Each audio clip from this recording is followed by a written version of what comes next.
Salut tout le monde et bienvenue sur notre émission Le Journal d'un ado sur Tandem TV. Aujourd'hui, j'ai le plaisir de recevoir deux chroniqueuses sur le plateau, Maëane et Myriam. Salut Maëane. Salut Laura. Salut Myriam. Salut Laura. Aujourd'hui, on va parler de deux sujets très intéressants. On va parler de la télé-réalité et d'une association française destinée aux ados. Myriam, tu peux nous parler un peu de la télé-réalité ? La télé-réalité, c'est un genre de télévision que l'on suit grâce à des épisodes de la vie quotidienne de gens célèbres ou anonymes. Normalement, dans la télé-réalité, le but est de rester enfermé dans une maison ou dans une villa et c'est le public qui décide du sort des participants. Chaque semaine, il y a des candidats, qu'ils restent ou qu'ils sortent. Et pour que les candidats restent ou sortent, c'est le public qui s'en charge. La télé-réalité, elle a commencé en France en 2001 avec une émission qui a fait énormément de succès qui s'appelle Love Story. Aujourd'hui en France, les émissions les plus célèbres sont Koh-Lanta, Star Academy et surtout aujourd'hui les Marseillais. Mais qui sont ces Marseillais, Myriam ? Les candidats viennent du sud de la France et vivent dans le monde de la nuit. Le but est de réussir professionnellement dans différentes villes du monde tout en vivant dans une villa paradisiaque. Il y a déjà eu des saisons tournées à Cancun, Miami, Rio, Thaïlande, Dubaï, etc. De nos jours, les célébrités ont des millions d'abonnés sur Insta. Ils gagnent beaucoup d'argent en faisant de la pub pour des vêtements ou pour des produits de beauté et ils gagnent entre 5 000 et 25 000 euros par mois. La télé-réalité, il faut avouer que c'est un monde spécial et être addict, qu'on soit jeune ou adulte, ça a ses limites. C'est vrai, car quand on est trop jeune et qu'on regarde ce genre d'émission, on a tendance à faire comme eux et vouloir leur ressembler. Et ça, c'est très dangereux, car les candidats sont très vulgaires entre eux, ils se parlent très mal, il y a beaucoup de jalousie.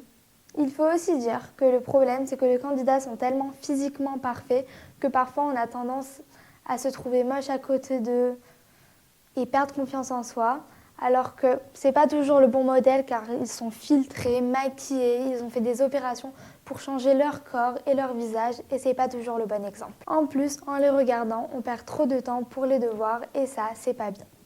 On peut même regarder leur vie sur notre téléphone, sur Snapchat ou Instagram et on perd notre temps. Et ça, c'est vraiment pas bien à notre âge. J'ai trouvé sur le net une parodie des Marseillais qui s'appelle Le Monde à l'envers. On regarde un extrait. Toi, Léonard, t'es beau, ta gueule. Respire, c'est bon. Très hâte. Signé. Vas-y, arrête-toi là. Non, mais arrête. C'est pas toi qui vas commencer.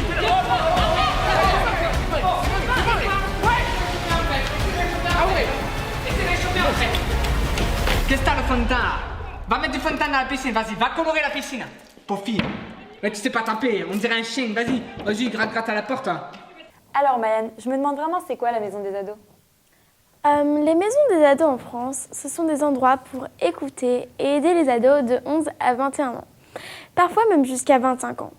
Les personnes là-bas parlent avec eux de tous les problèmes que peuvent avoir les ados dont ils n'osent pas parler avec leurs parents et leurs amis.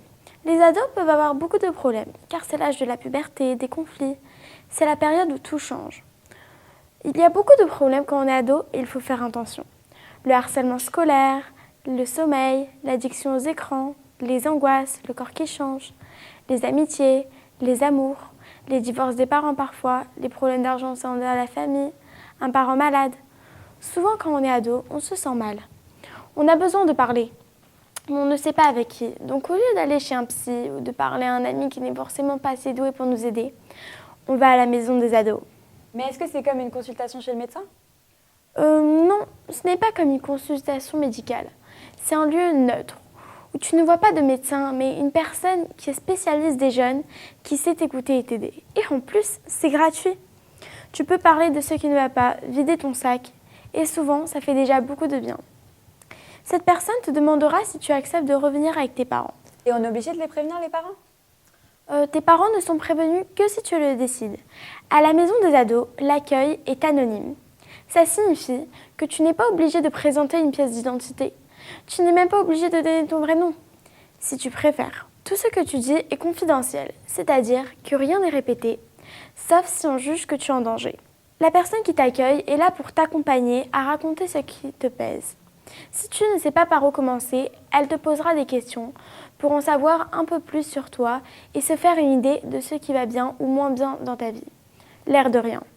Elle t'emmènera peu à peu à dire ce que tu ressens. Est-ce qu'il y en a beaucoup des maisons des ados en France ? Il y en a presque dans toute la France, 116 en tout. Ils se déplacent même dans les écoles en cas de problème. J'espère que cette émission vous aura plu. En tout cas, moi j'ai pris énormément de plaisir à partager ces sujets avec vous les filles. Merci de nous avoir suivis et on se retrouve très bientôt sur le journal d'un ado sur Tonem TV. Au revoir. Au revoir.